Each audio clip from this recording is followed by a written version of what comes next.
Week 2 reading. Well, what do we do when we start reading? We need to come up with some actions for our vocabulary words.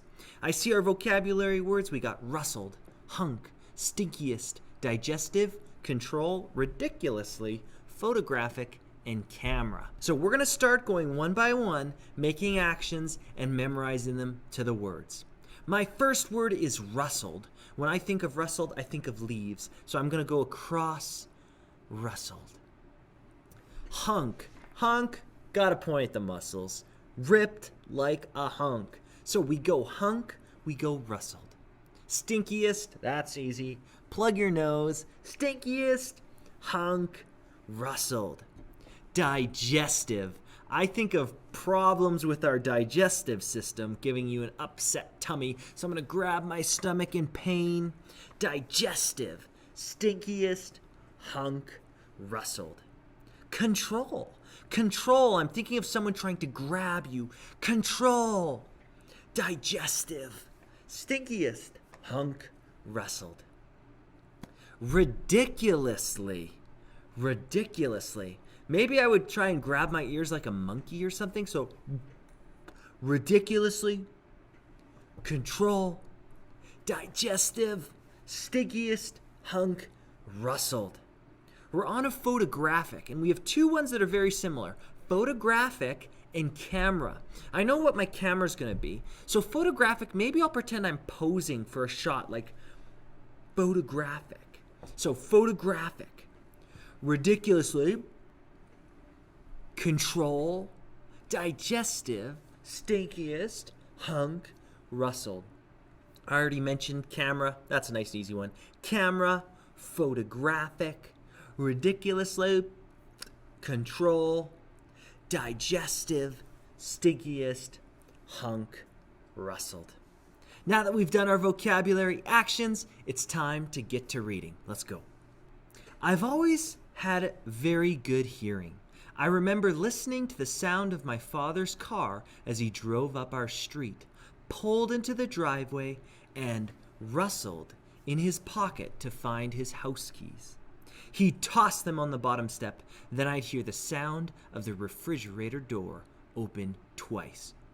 The first time, he'd get something cold to drink. The second time, he'd search for a huge hunk of Munster cheese. Dad loves cheese. It doesn't agree with his digestive system very well, though. Dad also has the loudest, stinkiest farts in creation. I don't know how he manages to control them at work, or even if he does, but when he'd get home, he'd let them loose. They'd start as he walked up the stairs. Step, fart, step, fart, step, fart.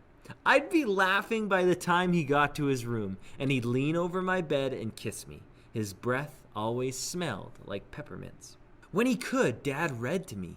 Even though I know he had to be tired, he'd smile, pick out a book or two, and I'd get to go to Where the Wild Things Are, or to The Cat in the Hat Was Making a Mess. I probably knew the words by heart before he did. Good night, moon. Make way for ducklings. Dozens more. The words to every single book my father ever read to me are forever tucked inside. Here's the thing. I'm ridiculously smart, and I'm pretty sure I have a photographic memory. It's like a camera in my head, and if I see or hear something, I click it, and it stays. Day 1, you know your job is to answer the question, which sentence best describes the main idea? I've always had very good hearing. Dad also has the loudest, stinkiest farts in creation. The words to every single book my father ever read to me are forever tucked inside, or I'm ridiculously smart. What's the main idea? If it's Tuesday, your job is to find one piece of important information and star it, to underline one important word or phrase, to connect one supporting idea within the text, to write a question mark where you have a question, to write an F beside a fact, and write a D next to details that support the main topic. Wednesday, what's a funny memory you have of a family member? Thursday, How did the author use humor to be interesting? Remember, our writing needs to be both interesting and clear. How did the author make it interesting? And Friday, summarize the text. Tell me what the text is about in your own words. That's collaborative reading for week 2. Happy reading.